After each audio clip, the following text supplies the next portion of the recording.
from your perspective, it's like we've got this sort of fundamental thing about human beings, and then we've got the way that we constitute our politics. And the danger is that if our politics grow too tribal, they grow excessively tribal, right? Then we like lose the common commonweal, we'll lose the sort of way of talking. And we start doing this thing that you said, if Trump wants to talk to Kim Jong-un, then it's necessarily bad, even though I personally think go talk to Kim Jong-un. But we all have that, right? Like, it's like, oh, if Trump says it, then it must be a bad idea kind of impulse. But I think that's not just a random thing. I try to explain why at this particular moment we are in maybe more. I mean, okay, there was the Civil War, and there have been these difficult moments, but that we are seeing tribalism taken over our political system in a way that we haven't seen in many generations. Welcome to Why Is This Happening? With me, your host, Chris Hayes. Have you noticed there's been a lot of talk recently about political tribalism? It's a term, I guess it's a term that's existed for a while. People talk about tribalism, but it's gotten really intense recently. It's entered into common usage, and you see it invoked all the time. And I have some really, really intensely, aggressively mixed feelings about it. Well, first, there are American Indians, indigenous and native peoples who don't like the term because the adjective tribal has to do with folks that come from those communities. And so to talk about it in a negative way seems to take away from an adjective that is about a very specific set of lived experiences. So there's that issue. But to me, the reason I feel torn about this term is that I'm both really sympathetic to a critique of political tribalism and also think it's used really imprecisely to paper over some really important differences in how people approach politics and what they fight about.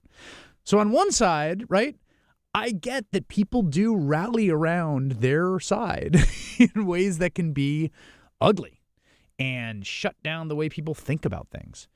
And it can make conversations in politics impossible to have, where people don't extend good faith. They don't extend any charitable readings of people on the other side. And we can't have any discussions about big issues the country faces. I get all that. That's true. I see it happen. I see that part of me kick into gear sometimes. I see it in viewers all the time. I see it on my Twitter @ replies. I've saw it during the Democratic primary particularly, where people just were in one of two camps and they interpreted everything we did and the show did through those camps and had a hard time listening across the divide.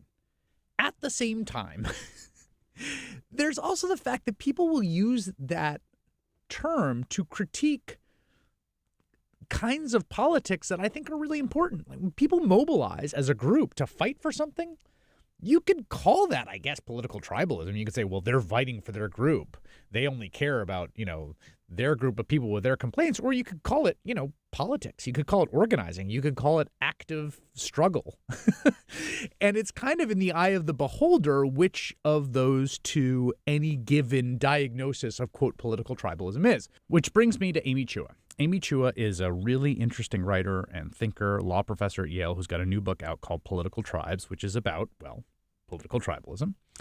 She's someone who first entered my radar screen years ago when she wrote this really fascinating book called World on Fire, which was about the ways in which globalization often incited or exacerbated ethnic tensions and racial tensions within countries. And she's also the one that wrote, you probably know this book. She wrote this book called The Battle Hymn of the Tiger Mother, which was a ginormous mega bestseller. It's been, I think it's been a year on the bestseller list. It sold millions of copies. It was about kind of her mom, driving her very hard and how hard she drove her kids. A celebration of something I think people come to see as a bad thing, which is obsessively achievement-oriented parenting. Let's call it that. So that's Amy Chua. She's got this new book called Political Tribes. And it kind of takes a side in that debate I was talking about, right? The ambiguity I have about this term and tribalism. But the thrust of the critique is that U.S. politics have fallen into this tribalist trap. And we're sinking into it, and it's breaking our politics, and we need to get out of it. So I wanted to talk to her because I don't know if I buy it.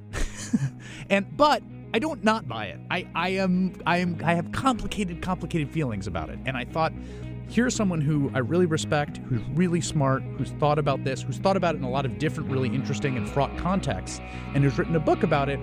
And in some ways, this question about what's tribalism, what's sort of dangerous, bad in-group thinking, what's good group organizing, that's kind of at the center of all of our politics right now. And so I wanted to have a conversation and kind of work it out with her a bit about this topic, which is, what exactly do we mean when we talk about political tribes?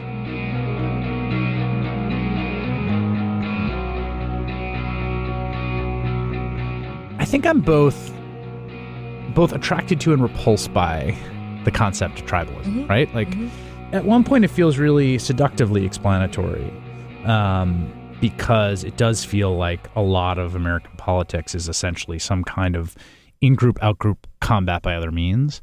And then at the same time, I feel like the concept is really problematic for a lot of reasons. So I guess let me start with, like, what do you mean by tribes? Well, there are lots of different ways that I use tribes. I mean, there are actual tribes like the Pashtun Afghan tribes. I actually am using it just in the sense of very strong group identification. The kind of group identification where your identity is so bound up with it that you will basically defend the group and cling to the group no matter what, and you start to see everything through that group's lens. So, like, the way that we think about it in geopolitics, right, Yeah. or in history is like linguistic, ethnic, and religious cultural groups. Yeah, well, I actually am using the term much more broadly, right? Because we're all very tribal. Humans are very tribal. If you look at sports, that is a great example of tribalism. I mean, now you could say that that is cultural. And in fact, it's interesting because sports teams are often tied to hometowns or cities. So you can kind of link it back to ethnicity in an interesting way. The way I look at it is, yes, most tribes that I've studied for 20 years, are often ethnic or sectarian or religious. And so I'm exploring in this book the idea of almost like a more modern kind of tribe, which is a not ethnically based necessarily political tribe, but there are ethnic elements in the tribalism that we're seeing in the United States. Well, that's right. So that's where it gets. So let's talk about sports, because sports is a great example. Like, I always have this encounter where I'll be like, oh man, political Twitter's the worst. But then I'll like have any occasion to hop over into sports Twitter, and it's like, oh my God, what a nightmare. Like, you guys are arguing over who the best team is? Like, it's like all of the same modes of argument, of interaction, of like, all of a sudden they're there, but there's no actual like substantive or moral content. Well, just think about it. Think about how, I don't know what your favorite sports team is. In my family, it's the Yankees. And it just doesn't matter, right? Whatever the call is. And it's not just that you always think that the referee or the umpire said the wrong thing when it goes against your team. It's also this feeling that you start to feel like that your team's members are actually better people. And then you'll have like rivals, and you'll see a pitcher on the other side, and they're like, the way they look, they're like morally not as good. And it's absurd, because then you trade players and then they become on your team. But it's that level of almost like instinctive, and it's actually irrational. It affects people's logical powers. Is there anything good about it, I guess is my question. Definitely. I mean, it ties into sort of identity politics. There's so much simplistic us versus them. I'm not somebody that's against identity politics straight out. So I'm a very tribal person. I wrote the Tiger Mother book. That book is tribal AF. Yes, and I'm the daughter of ethnic Chinese immigrants. My parents taught me to have enormous pride, and that kind of pride in my ancestry was a kind of armor, psychological armor for me in a country where I experienced a lot of discrimination. So I not only get tribalism, I see a lot of its strengths and advantages. You could describe a movement like Black Lives Matter as, in the same way. Like, it's a kind of a solidarity, a connection you feel. Well, let me stop you right there, right? Because what ends up happening is, here I want to approach this in a way where I talk about the critique I don't like. Okay? So here's what I don't like. It always feels to me that what ends up happening is when someone comes in and says, these are tribal politics there, right? That, like, they have tacitly elevated themselves to some place where, like, they're in the view from nowhere, Okay. Right? Sure. They're like floating above it, and all you messy little humans like are just fighting out tribal Oh, stuff. yeah. Well, I mean, that's actually kind of the main point that I'm making in my book, actually, Right. which is that I don't think anybody is above tribalism. In fact, the pool of people that I think you and I are probably in, Chris, that really liberal, multicultural, progressive people, we like to think of ourselves as anti-tribal because if anything, we're probably cosmopolitan, tolerant. We want to see human beings as just human beings. One of my provocative lines in the book is that we're very tribal. We're very judgmental. And it's actually very hard to get into this tribe because to have this kind of cosmopolitan, you probably have traveled all kinds of places. I'm sure you did something like climb the Himalayas. And, and we are, you go to schools where you meet people of lots of different ethnicities and religions.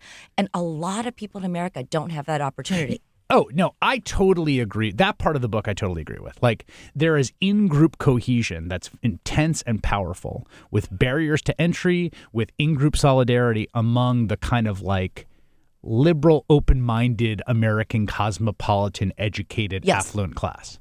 So here's the thing. If you want to know the simplest way for me to explain my position, and here you and I may differ, I love America. I think America is an exceptional Wait, you say country. I don't love America? Well, no, you do, but I have a line in my book where I say America is has been both exceptionally racist and exceptionally diverse, in a very unique way. So I think this idea of America as a supergroup, as you know, it's a term I introduce. I think that we are pretty uniquely at least among the major powers of the world, what I call a tribe of tribes. And that is, we both have a very strong, overarching collective identity, which we can come back to, is now, it's being shaken right now for good reason, I think, and some bad.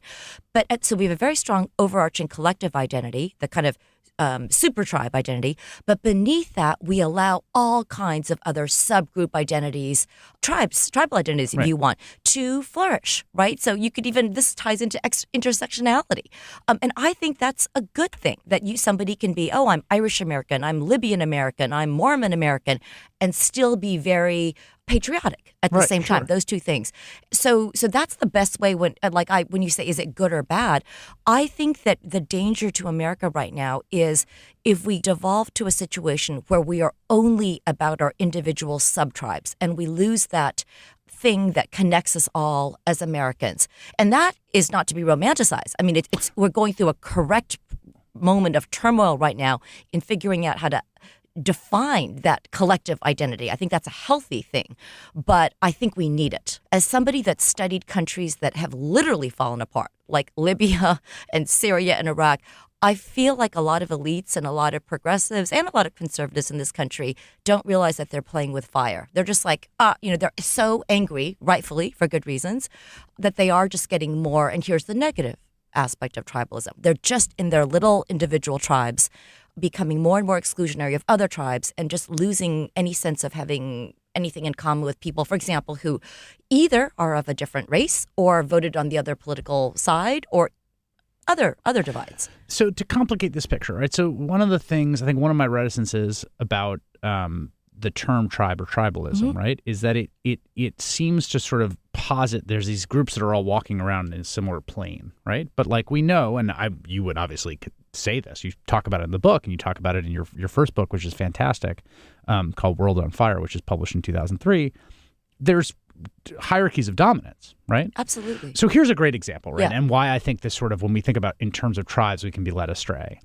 You could look at the politics of the militarily occupied South of 1870 as tribal. And they were, like in the sense that like all the black people voted for the Republican Party and basically all the white people or all the white Southerners voted for the Democratic Party. Yeah. And they were tribal politics. But if you viewed it as like tribal politics, it was like, well, there's this one group over here and there's one group over there. Like you're missing the picture, right? Oh, yeah, I totally disagree with you. I agree with you about what you said, which is I think it's getting a little bit tired, this kind of both-siderism. I don't think that's helpful at all. So here's where I agree with you. Of course they are not morally equivalent. Right. Of course the massive white supremacist, horrible, Nazi-inflicted big tribe was morally worse. Right. But I don't agree with you that it's not helpful to think of it in terms of tribes. I think it's a form of denial. I see it in my own students. It's like you can be part of a tribe that you're very, very proud of. In fact, I've just had this discussion with a lot of my Native American students. They're like, we are objecting to the use of tribalism in a negative sense in the American polity because we're very proud of our tribes. So there, I sort of got you, Chris, because they want to say that this is my tribe. I belong to the Choctaw or, Right. So I think tribalism, it goes back to a kind of loyalty, but I think it actually explains a lot of things. So right now, if you were to ask about American politics right now, and I see it all the time, including on your show, which is like one of my favorites, right? You have good taste. But I mean, it's like right now, I don't think if something comes out of the White House, the instinctive reaction for progressives is to just it's bad, it's wrong. Right. Whatever happened in Korea, whatever policy battle ran, and it doesn't really matter if 5 years ago it was your party that actually advocated it. It doesn't really matter if actually just 3 weeks ago somebody said that, and that I really do not think is good for the country. I do not think we can't even have a normal conversation. We lose credibility. All right, so I want to respond in two ways to that, right? So one, let's take that first part, which is what I'm hearing from you, and this is interesting, right? Is that what I'm hearing from you is you're saying, look, this is a category about how people interact, and you are still sort of bringing this baggage about it as a judgment, right? So that if you say like newly freed slaves in the South are acting like in a tribal fashion, like that's pejorative, right? And what you're saying is like, no, it's just a descriptive fact about human beings collectively acting in a sort of group identity. Yeah, and it's proven. I mean, most of this book actually just shows these actually rather frightening, but I think not controversial studies that human beings have to belong to a group. We're like our other primates, and then there are all these fascinating things that show how I love this one, that once we connect with a group, and that's why I like the word tribe too, because it's not any group. And I tried to explain this, as certain groups have more grip, like accountant, for instance, doesn't really work as a tribe. The American Dental Association, you might be a member of that group, but you're not going to kill and die for it. But with the kinds of groups that I'm interested in, and it used to not be political, Chris, that's my point. Right. But, like ethnic or whatever, village, the studies show that once you connect with a tribe in a certain way, then you actually start to interpret facts and studies and statistics to fit your tribe's worldview. And this is one of the most scary things. My colleague Dan Kahan does a lot of studies like this because these studies also show that the smarter you are, that is, the better you are at math and numeracy, the better you are at manipulating facts to fit and that's something we need to deal with if we're going to make any kind of progress. There's a great data point on this, which is that conservatives and Republicans with higher education degrees are more skeptical of climate change. Oh my gosh. So Right, and exactly. Precisely because of that, right? Because the more educated you are, the more sort of resources you can devote to the process of reverse engineering your views, right? Right. And not, I don't want to say this is just a thing conservatives do, like I do this, you do this, we all do this. Yeah. And that brings to that sort of second point, right? So from your perspective, it's like we've got this sort of fundamental thing about human beings, and then we've got the way that we constitute our politics. And the danger is that if our politics grow too tribal, they grow excessively tribal, right? Then we lose the common commonweal, we'll lose the sort of way of talking, and we start doing this thing that you said, if Trump wants to talk to Kim Jong-un, then it's necessarily bad, even though I personally think go talk to Kim Jong-un. Like that's my belief. And it's a thing that I patrol for a lot, on the show, right? You do a really good job. No, but it's but we all have that, right? It's if Trump says it, then it must be a bad idea kind of impulse. But I think that's not just a random thing. I try to explain why at this particular moment we are in maybe more. I mean, okay, there was the Civil War, and there have been these difficult moments, but that we are seeing tribalism taken over our political system in a way that we haven't seen in many generations. And it's really for these are documentable. If you look at views on immigration, just even, 7 years ago, 10 years ago, Democrats and Republicans had a lot more overlap. It was a lot of people in the middle, actually a lot of Democrats and Republicans, same view. And if you look at it today, way more extreme. The Republicans are way more anti any form of immigration, legal or illegal, and Democrats are way more at the extreme. And now I'm not saying that one could be better or worse. I mean, I'm a very pro-immigrant person. Right. I'm simply saying that it's not just me randomly using this catchy term tribalism. And the other thing, it does come back to race. As you know, for the first time in our history at the national level, whites are on the verge of losing their majority status in 20 years. And I think it's no coincidence that our politics are getting more tribal. Right. So there's two things happening. So we've got these tribes and we've got these in-groups and these identities that we move through and have, right? And so what you're putting your finger on there, and it's something that a lot of people have been doing work on, right, which is that increasingly our political, ideological, or even partisan divisions are the overarching ones that are sort of dominating and controlling, and that other sort of like ethnic, religious identities are sort of all sorting in this way, right? So it used to be that like you would have like very religious white Christians who were Democrats and Republicans, right? But increasingly it's like, no, you're a Republican. If you're a very religious white Christian. Exactly. So it's a little bit more complicated because within, let's just take broadly progressives or broadly conservatives, there are all kinds of other hardening, smaller subgroup divisions that I also write about. I think it's an interesting development. And I completely understand why. This is not even a critique. But we are at a moment where very few people are left standing, defending kind of group transcending identities. Right. On the left, I teach on a very liberal campus, and I support this. I understand why. It's really different than the civil rights era, where even 30 years ago, even when President Obama was president, where there was a lot of idealistic, let's transcend skin color. Right now on college campuses and among progressive generally, group blindness is the ultimate sin. I mean, it's really, and it's epistemological. It's very different. It's you're not a woman. You can't speak for me. You can't understand. The barriers are harder. It's less porous. Even the whole idea of cultural appropriation. When I was just like 30 years ago, all the hip multicultural people in Berkeley where I grew up, it's like they wanted to wear cornrows and wear a sari and be doing, serving. And now all of these things would now be cultural appropriation. Although I got to come down on the side of the critique there. Because it depends what. It depends what. That's true. Although the white people walking around Berkeley in cornrows were kind of whack. That I agree with you. But how about food? How about food? Right. No, right? I get to possess certain foods. It's like you can't. I think. No, I remember I get I get these controversies, but I think here's the thing though. I just feel like the lens here, that lens of like a campus, right? I guess I'm not convinced that the same thing is happening everywhere else. Oh, I am. I think you're right. It's an exaggerated and concentrated form. I was at Brown. But it's a while ago. It's different. No, but I'm saying it was the same thing in some ways. It was we had massive controversy around exactly these sort of things about who can speak and who can't speak, about identity, about there were really nasty, intense fights on this same terrain back then. So I love Yale, and I actually am the affinity group supporter. I have Balsa, the black students over to my house. Then I have the Asian students. Then I have the outlaws. Right. And I've tried a couple times to say, let's do a joint thing and have a debate or something like that. The conservative students and the Asians or whatever. It's not working. It's not. It's a very and it's post-election, and I understand it. People are still very angry. I tried to do this in my class, and I think it was a big success. But afterwards, Chris, it was so hot. People were like, we need to open the windows. Okay, but here's the thing. It was hard. But this is getting the bedrock because it's I just feel why am I there's something I want to argue with you here, and it's two things because I hear what you're saying, and I in another conversation. Faced with another person could make your argument, right? But I'm going to stay on my side for a second, which is this. There's two issues I have, I think, with that general framework.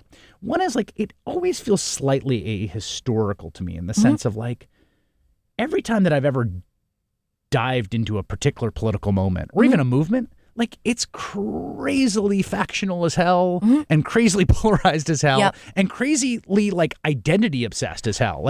If you read a biography of Fiala LaGuardia, and they're fighting over how many Greeks they put in the frickin' tax commission board. So Chris, I don't think we actually disagree. I might be describing it as if in a critical way, but part of it I think is just this is the healthy result of the massive demographic changes we're seeing. Right. So I totally agree that America has always been just as tribal. It's just that we, for most of our history, had one massive tribe whites, I mean, and Right. of course there were divisions with that, but basically whites, economically, politically, culturally, militarily dominant, and all these other smaller tribes just squashed, right? And so, but what I mean, And your so argument in the book is that that provides a kind of stability. it does, and it's a very invidious kind of stability. So here's I wonder what you think about this. Like, we have lots of retreats now, which I support. So Asian students go off to their retreat. We put them up in like a nice hotel. The Balsa students go off to Maine and do something cool. The Federal Society, they all go. Now, I like that. I understand. It's a form of solidarity that I wish I had when I was feeling lonely, only Chinese kid in Indiana. So I support that. But I still have this kind of romantic idea that I feel like sometimes I really worry that I don't think we're getting the best conversations. I think that we are starting to caricature and have cartoon figures of the other side. Now with Asian Americans in affirmative action, and then I know Balsa has this view, and there are a lot of increasing zero-sum zero-sum competition where people on opposite sides. Right. And I feel like they're difficult. These are difficult. I don't even know my own view, but we need to talk about them, and as opposed to just kind of oh, come on, you poor whites, you dare say that you're actually anywhere close to as oppressed as we were. Like, I actually think there's probably a right answer to that. Yes, that's, but I don't think it should be sealed off, people angry. I think it's better to talk about that. That's all I mean. I mean, there's like a discourse problem, which I agree.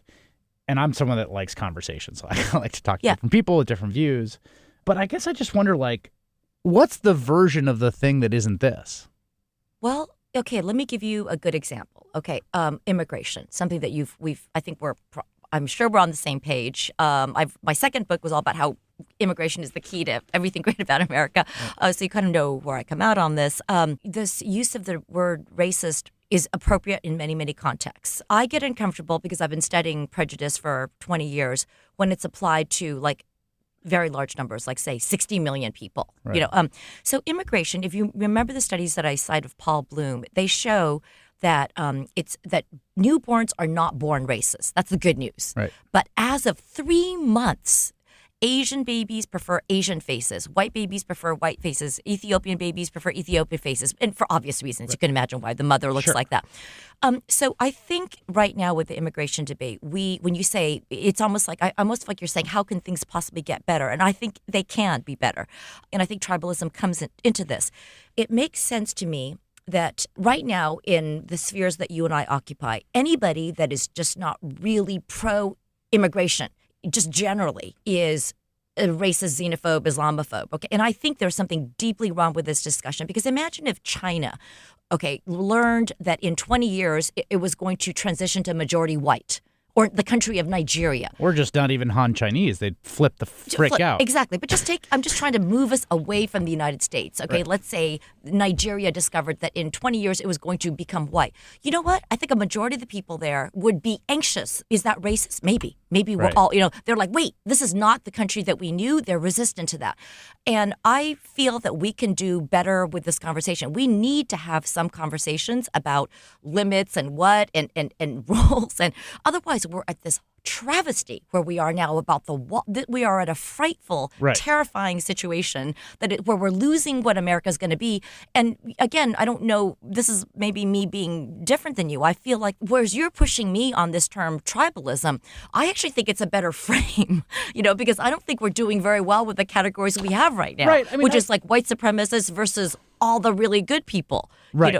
Yeah. I mean, I think that I agree with. Right. But so the immigration, so that example is a really interesting one, as you have written about, and as you know, like China's like a super racist place where people, where essentially the power of the state is wielded to ensure Han Chinese dominance. And, there's this sort of putative multiculturalism that is it's tokenism. It's essentially. It's not real. Right. Yeah.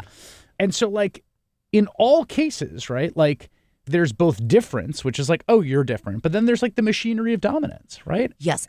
Okay. And the machinery of dominance, it's the question, there's this question about which are you going to kind of foreground, or what are you going to think about, right? And the way that I think about these is in the context of the machinery of dominance more than Got it. Okay, but here's what I think. I think that you are bearing something in there. You think that the world, and specifically America, would be better to be not an all white. You welcome the idea that we're going to be multicultural and be different skin colors, and you see that, and look at me. Of course, I have that Right. view. My kids are like half Jewish, whatever. And All for my me, students. let me just say, that's tribal for me. I grew up in New York City. Like Yes. that's part of my identity. Is like I'm a New Yorker, and New Yorkers are people who are cosmopolitan and grow up you around beat me other. to it. Right. So you beat me to it, and in a way you could have. But so Sorry. No, but that's a great point. But my idea is okay. So let's say you think that's like a better tribal outlook. Again. Right. How do we get there for America? How do we get there?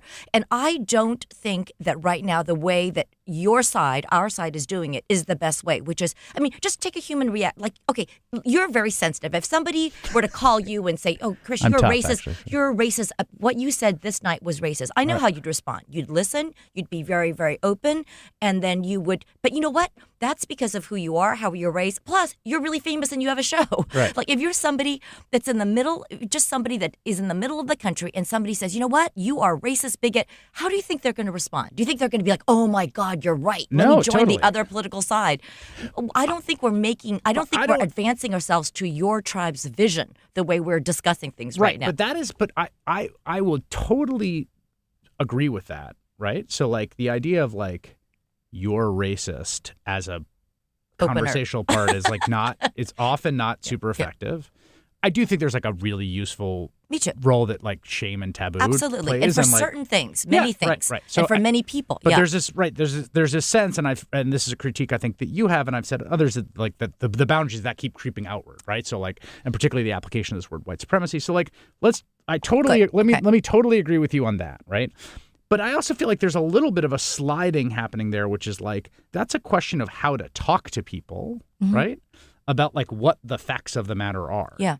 That's fine. Those are two different discussions. But it's like, for instance, the Confederate flag, which is a great example of this, like, yeah, like people get their back up about the Confederate flag. And like, I get that. I can have some empathy to that. Like they feel a tribal affiliation to it. It's a flag of slavery and treason that should be burned forevermore everywhere. I think we agree on that one. I think we agree on that one. I mean, I think But that's like a big one. It's a huge one, but it's also how big? How big? The studies that I like best in my book are the ones that show that if you pull people out of their tribal context, right, and say, don't talk about politics, but talk about like dogs or food or something.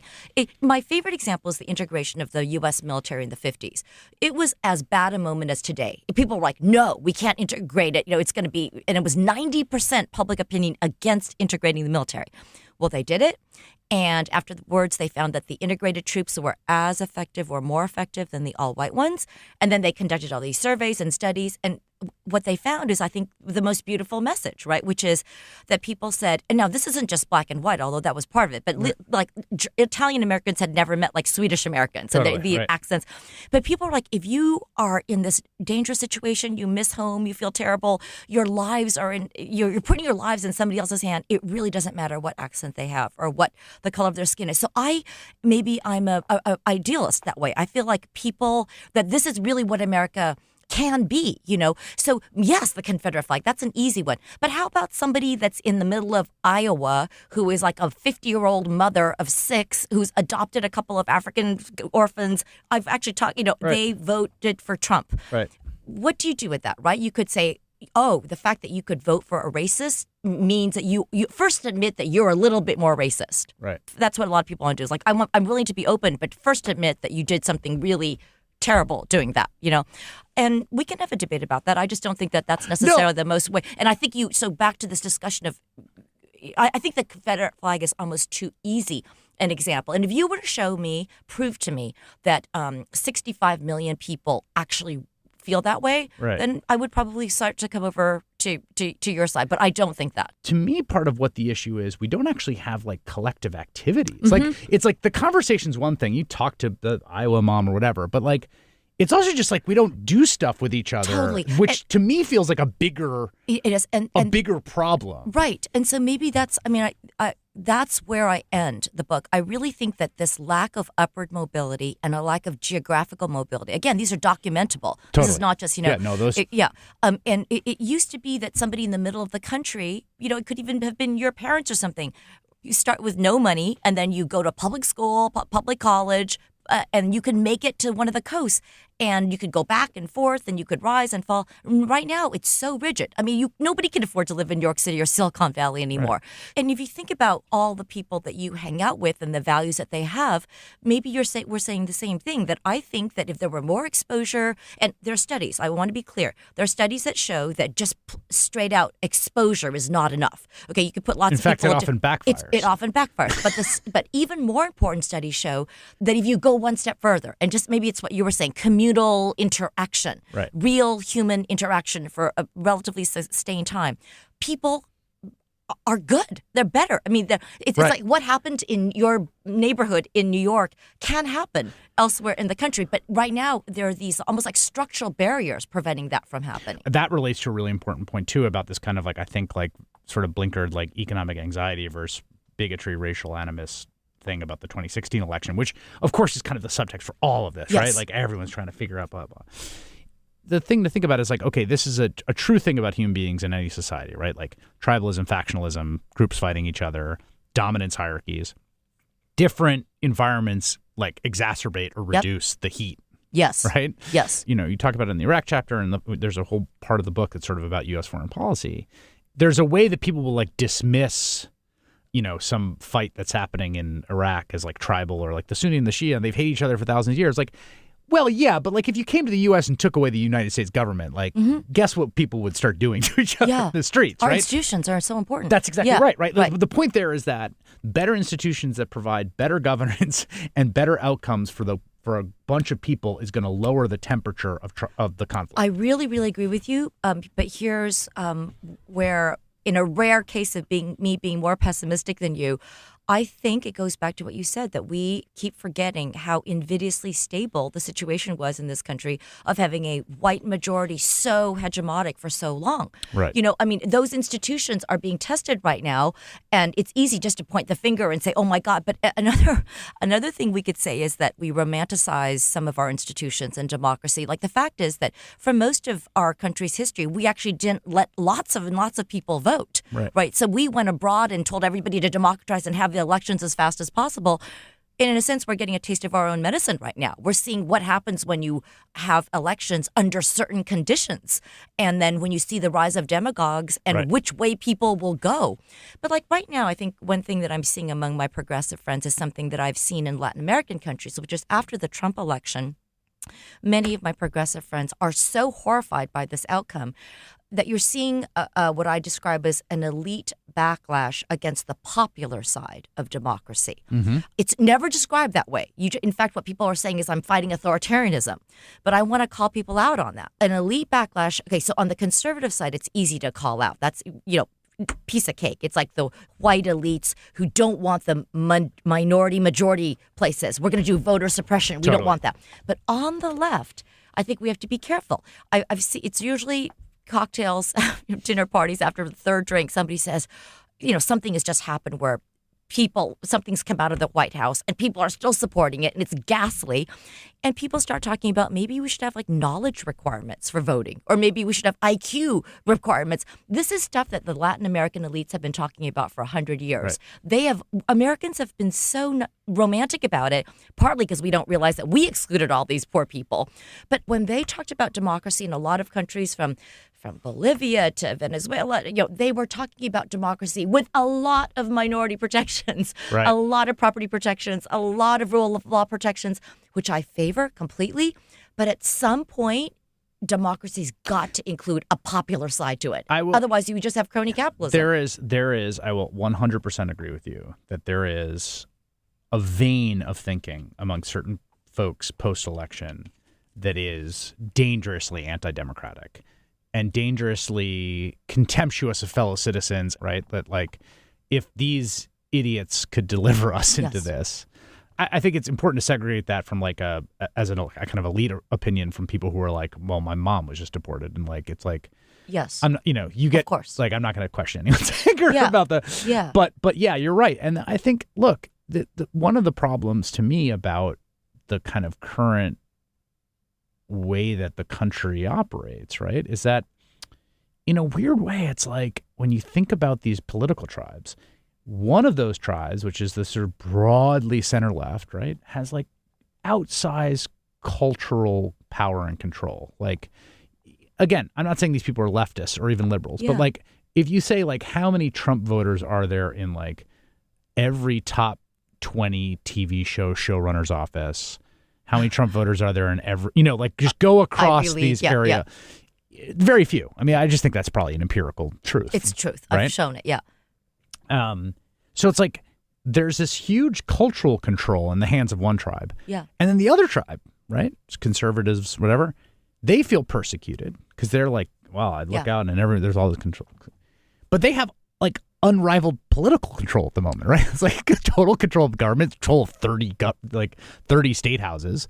So it's like, and each side, I think, on that divide looks at the other's power and says like, you have all the power and I'm. And it's actually a pretty frightening situation if you look at what's happened across the world in other contexts. Because when you get this kind of a situation, I haven't really found a happy ending.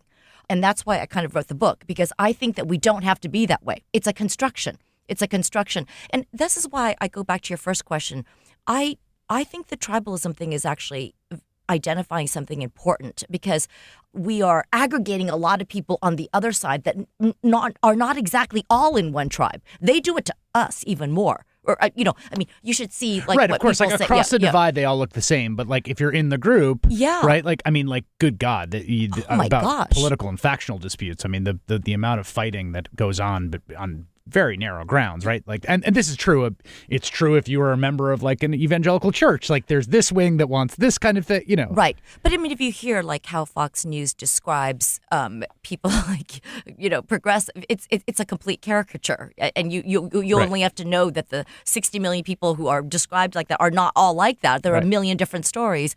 But I think it's the same thing on the other side. So you asked such a good question at the beginning, because I know that I'm mixed about this too. I think that tribalism has its dangers. I think that it can also be very, very powerful, and it's also unavoidable in some ways. But I think it has to be managed. And I think that our institutions are people often ask me, are there any models you've studied other countries that could help us get out of this political tribalism?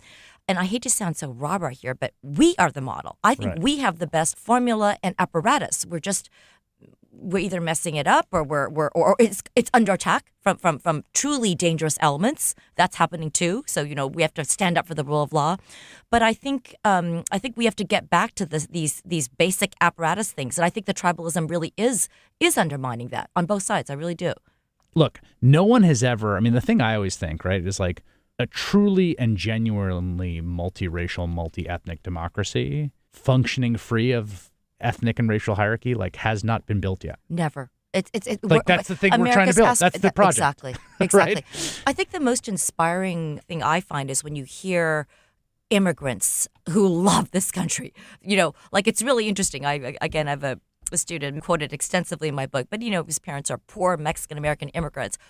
They love the Constitution. Totally. They love these principles. They cannot believe it, or people who just have come from Nepal or something. To me, it's like if you keep in mind that we're trying to build a thing no one's built before, and it's really hard to do. You see that I end on Langston Hughes' poem, which is like the most beautiful poem. It's like it's really about America will be. It's like America was never America to me. Are you kidding? Is the idea. But he's the one that says, but there's one thing I know, America will be. So it captures it perfectly. All right, Amy Chua is a professor of law at Yale. She is author of the new book Political Tribes, and her first book, which I read and loved when it first came out, called World on Fire, which has some of these themes as well. Amy, it was great to have you on. Thanks for having me.